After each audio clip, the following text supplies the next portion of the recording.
প্রিয় দর্শক, ওসমান হাদির মৃত্যুর পর একের পর এক জট খুলতে শুরু করেছে।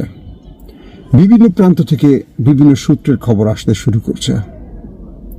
অন্দরমহলে একরকম ঝড় চলছে। ইন্টেলিজেন্স সোর্সগুলো আমাদেরকে বিভিন্ন তথ্য দিচ্ছে, পাশাপাশি ওপেন সোর্স ইন্টেলিজেন্সগুলো নানান রকম তথ্য উপাত্ত দিচ্ছে। রাজনৈতিক অঙ্গনেও ওসমান হাদিকে নিয়ে অন্যরকম সুর শোনা যাচ্ছে। সাম্প্রতিক সময় রাষ্ট্রীয় বেশ কয়েকটা ইন্টেলিজেন্স টিমের পক্ষ থেকে যে তথ্য পাওয়া গেছে, সেখানে বলা হয়েছে যে ওসমান হাদির মৃত্যুর পর খুনিরা বেশ বড় রকম চাপে পড়ে গেছে।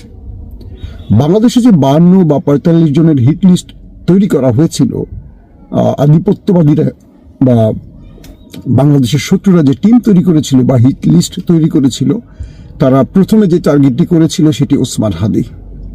তারা মনে করেছিল একটি অজানা অচেনা ছোট পরিবারের কোনো বড় দলের ব্যক্তি নয়, কিন্তু ওসমান হাদিকে হত্যার মধ্য দিয়ে বাংলাদেশে যারা ভারতের বিরুদ্ধে কথা বলেন, যারা বাংলাদেশ প্রেমী আছেন বা যারা ভারতের আধিপত্যের বিরুদ্ধে ভূমিকা রাখছেন, তারা ভয় পাবেন। মূলত ওসমান হাদিকে দিয়ে বাকি সবাইকে ভয় দেখানোর জন্য এই কাজটি করেছিল দখলদার শক্তি।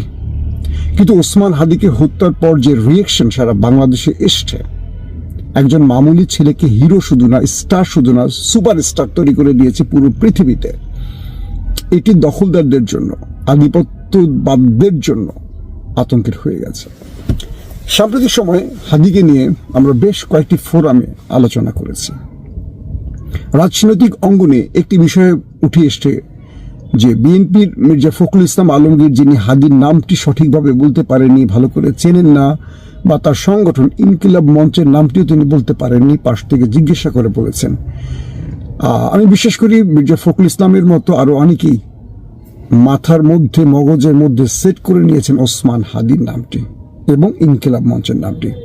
আমি জানি না মির্জা ফখরুল ইসলাম আলমগীরের মৃত্যুর পর কতজন লোক জানাজায় আসবে, কিন্তু ওসমান হাদির জানাজার এই দৃশ্যটি মির্জা ফখরুল ইসলাম আলমগীর, মির্জা আব্বাসরা বা সালাউদ্দিন ভাইরা মনে রাখবেন, যারা এই নামটি বলতে দ্বিধা করতেন বা যারা এই ব্যক্তিকে হাঁটুর বয়সী বলতেন, তারা বুঝে গেছেন এই হাঁটুর বয়সী ছেলেটি আজ তাদের মস্তিষ্কের উপরে, মাথার উপর দিয়ে মানুষের হৃদয়ের আসনে বসে গেছে। আমাকে লন্ডন থেকে আমার এক বন্ধু ফোন করেছে, রফিক মাহমুদ ইসলাম। আমরা প্রথম দিকে তারেক রহমানের মিডিয়া সেল একসাথে কাজ করতাম। রফিক মাহমুদ ইসলাম আমাকে ফোন করে বেশ কেঁদেছিলেন। তিনি বললেন যে হাদির গুলি খাওয়ার সংবাদটি তিনি প্রথম আমার ফেসবুকের পোস্টে পেয়েছিলেন। এরপর তিনি চোখ বন্ধ করে আল্লাহর কাছে বলেছিলেন, আল্লাহ এই সংবাদটি যেন মিথ্যা হয়, আল্লাহ এই সংবাদটি যেন মিথ্যা হয়, আল্লাহ এই সংবাদটি যেন মিথ্যা হয়, এটি যেন কোনোভাবে সত্য সংবাদ না হয়। এরকম কঠিন সংবাদ আল্লাহ আমরা নিতে পারবো না। তিনি রোজা মানত করেছিলেন আমাদের শরীফ ওসমান হাদির জন্য। তার স্ত্রী হাদির এই দুঃসংবাদে কেঁদেছেন। তিনি বলছেন যে আমার স্ত্রী কোনো রাজনীতির সাথে জড়িত নন, কিন্তু হাদির এই দুঃসংবাদে তিনি কেঁদেছেন।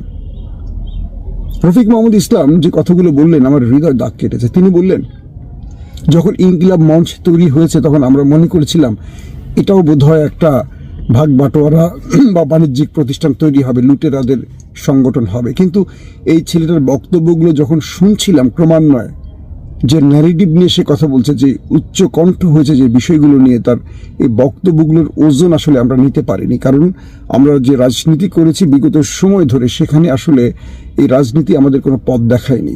কিন্তু শরীফ ওসমান হাদির মৃত্যুর পর তার বক্তব্যগুলো এখন মানুষ শুনছে। হাসিনা কিংবা দিল্লি যারা ওসমান হাদির খুনি, তার একটা বিষয় ভুল করেছে। ওসমান হাদির কথা যারা এতদিন শোনেনি, এখন তারা ওসমান হাদির কথাগুলো বুধ হয়ে শুনছে। সোশ্যাল মিডিয়াতে, ফেসবুকে, ইউটিউবে তার বক্তব্যগুলো এখন টাইমলাইনের প্রথমে চলে আসছে। মানুষ এগুলোকে এখন তাদের ওয়ালে ছাড়ছে, মানুষ প্রকাশ করছে।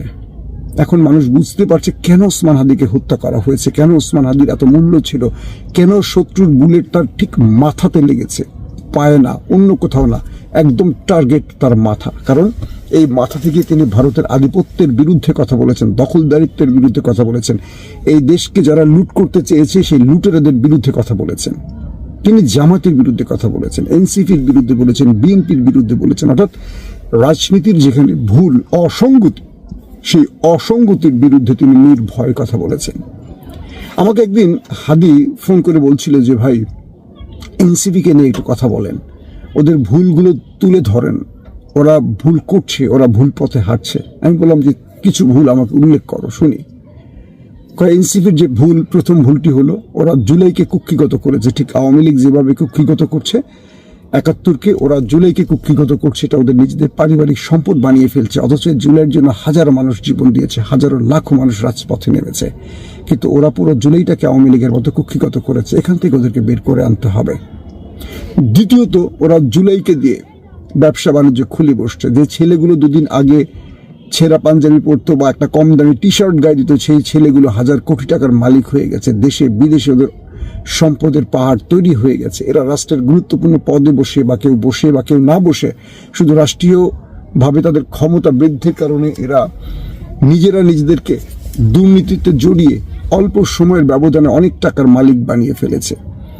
এই যে অবস্থাগুলো, এটা এনসিপির জন্য একটা ভয়ঙ্কর ব্যাপার হয়ে গেছে এবং এনসিপি এখান থেকে আটকে যাবে। এনসিপি যে নতুন সম্ভাবনার দ্বার খুলছে, সেই দ্বারগুলো তারা নিজেরাই বন্ধ করে দিয়েছেন। আমরা এখন দেখতে পাচ্ছি আসিফ মাহফুজ, নাহিদ বা বাকিদের অনেকের নাম চলে এসছে দুর্নীতির অভিযোগে। ৩ নম্বর, এরা যে কাজটি করছে সেটি হলো বাংলাদেশের মানুষকে একটা বিশাল সম্ভাবনার দিকে টেনে নিয়ে তারা ছুঁড়ে ফেলে দিয়েছে। তারা রাজনীতিটাকে আবারও কলুষিত করেছে। মানুষ যে নতুনদের মধ্যে সম্ভাবনার স্বপ্ন দেখবে, সেই সম্ভাবনা মানুষকে সেখান থেকে ছিটকে ফেলে দিয়েছে। কারণ যারা জুলাই অভ্যুত্থানে বিপ্লবে এই বড় ভূমিকাটি রেখেছিল, মানুষ মনে করেছিল পূর্বের বন্দোবস্তের বাইরে, অর্থাৎ পুরনো বন্দোবস্তের বাইরে এরা নতুন কিছু দেবে। কিন্তু এরা যখন দুর্নীতিতে জড়িয়ে গেছে, এরা যখন কুক্ষিগত করা শুরু করেছে, এরা যখন অপরাধে জড়িয়ে গেছে, অপকর্মে জড়িয়ে গেছে, তখন মানুষ আর নতুনদের বুকে টানতে পারছে না, নতুনদের প্রতি মানুষ আস্থা রাখতে পারছে না। যে কারণে আমরা যারা ভালো কিছু করতে চাই দেশের জন্য, মানুষ আমাদের প্রতি আস্থা রাখছে না। এই নাহিদদের জন্য, আসিফদের জন্য, মাহফুজদের জন্য। একদম মিলিয়ে দেখেন এই কথাগুলো এখন মিলে যায় কিনা। এই কথাগুলো আমার ছিল না, এই কথাগুলো ছিল শরীফ ওসমান হাদির। আজকে দেখেন এনসিপির প্রতি মানুষের ভরসা নেই। এনসিপিকে মানুষ এখন কোন চোখে দেখছে, এনসিপির শুরুতে কি ছিল আর আজকে কি ছিল, একটু মিলিয়ে দেখেন। শরীফ ওসমান হাদি খুব মামুলি একটা ঘরের ছেলে, খুব কি বলবো যে অর্থনৈতিকভাবে খুব ধনী এরকম কোনো পরিবার না। মাদ্রাসায় পড়েছে, তার পরিবারের অধিকাংশ আলেম। তার স্ত্রীকে নিয়ে অনেক কথা বলেছে আমাদের রাজনৈতিক দলগুলো। কেন ঝুমাকে দেখা যায়, তার স্ত্রীকে দেখা যায় না? ওরা জানে না নারীর পর্দা কি জিনিস। যারা আলোচনা করেছে, শরীফ ওসমান হাদির স্ত্রীর কণ্ঠ বা তার চেহারাটা আমরা কেউ দেখিনি।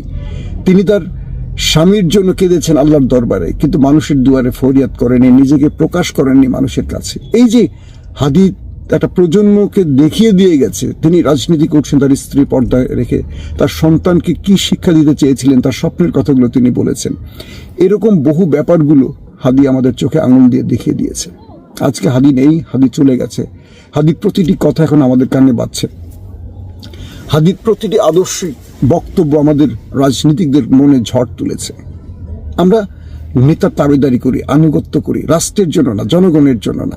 আমি আমার নেতাকে খুশি করতে পারলে বড় পদ পাবো, গুরুত্বপূর্ণ পদ পাবো, আগামী দিনে বড় বড় গুরুত্বপূর্ণ পদ পাবো, তারপর সেখানে বসে রাষ্ট্রকে লেটার সুযোগ পাবো।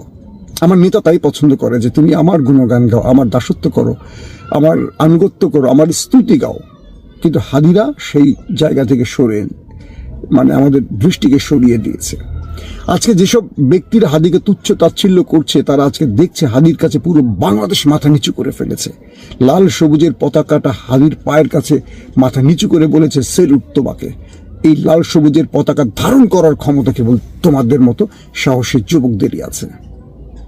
চিন্তা করেন, হাদিকে আমরা চিনিনি কিন্তু ভারত চিনেছে, হাদিকে আমরা চিনিনি কিন্তু আওয়ামী লীগ চিনেছে, তাই তাকে শত্রুর বুলেট টার্গেট করেছে। আর আমাদেরকে হাদির মতো একটা জীবন আসলে কার কাম্য নয় বলেন? একটা মামুলি ছেলে, কল্পনা করা যায় যে সুপারস্টার, আকাশের দিকে তাকালে প্রতিটা তারাকে এখন মনে হয় আমাদের হাদি হাসছে আমাদের দিকে তাকিয়ে। কজনের ভাগ্যে হাদির মতো জীবন পাওয়া সম্ভব বলেন?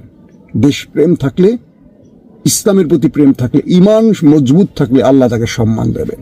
মনে রাখবেন, সম্মান দেয়ার মালিক আল্লাহ। আপনি যত বড় রাজনৈতিক দলের প্রধান হন না কেন, আপনি যত টাকার মালিক হন না কেন, যদি আল্লাহ সম্মান না দেয়, কুকুরের মতো দেশ ছেড়ে আপনি পালাবেন। যেমনি শেখ হাসিনা পালিয়েছে, যেমনি শেখ মুজিবের জানাজায় 1 ডজন লোক উপস্থিত হয়েছে, অথচ বাংলাদেশের একজন কিংবদন্তির জায়গায় বসেছিলেন শেখ মুজিব। আল্লাহ যাকে সব সম্মান দেন না, তাকে কেউ সম্মান দিতে পারে না। যারা হাঁটুর বয়সী বলেছেন, তুচ্ছ তাচ্ছিল্য করেছেন হাদিকে, তারা নিজেরাই বসে দেখেছেন কপালে ভাঁজ ফেলে হাদি কোথায় আর তারা কোথায়। আমরাও দেখতে চাই যদি বেঁচে থাকি তাদের জানাজা কত লোক হয়। হাদিরা বাংলাদেশের জন্য যা করেছে, বাংলাদেশিরা বুক উজাড় করে হাদিকে দিয়েছে ভালোবাসা। অজস্র টাকা নয়, সম্পদ নয়, হাদি চেয়েছিল ভালোবাসা, দিয়েছে মানুষ ভালোবাসা। যারা হাদিকে চিনত না তারা নতুন করে হাদিকে চিনেছে। হাদি আমাদের নতুন করে চোখ খুলে দিয়েছে। আগামীতে যতদিন বাঁচবো হাদির স্বপ্ন বাস্তবায়নে বাঁচবো। আমার দল, আমার গোষ্ঠী, আমার গোত্র, আমার গ্রুপ যা মনে করে করুক, কিন্তু একটা বাংলাদেশ, হাদির দেখানো বাংলাদেশ, যে বাংলাদেশে আর বর্গিরা হানা দিতে পারবে না। যে দেশের নেতারা বিদেশি এজেন্সির ইশারায় বসে থাকে দেশে কবে আসবেন, যে দেশের নেতারা কথা বলার আগে বিদেশি এজেন্সির পরামর্শ নিয়ে বলেন, যে দেশে বড় বড় গণমাধ্যমগুলো বিদেশি এজেন্সির প্রেসক্রিপশনে চলে, সেই দেশ স্বাধীন হয়নি। সেই দেশকে স্বাধীন করতে যে লড়াইটা শুরু করেছিল হাদি, সেই পথে আবার আমরা যাত্রা করব। মৃত্যু আসুক, কবুল করব।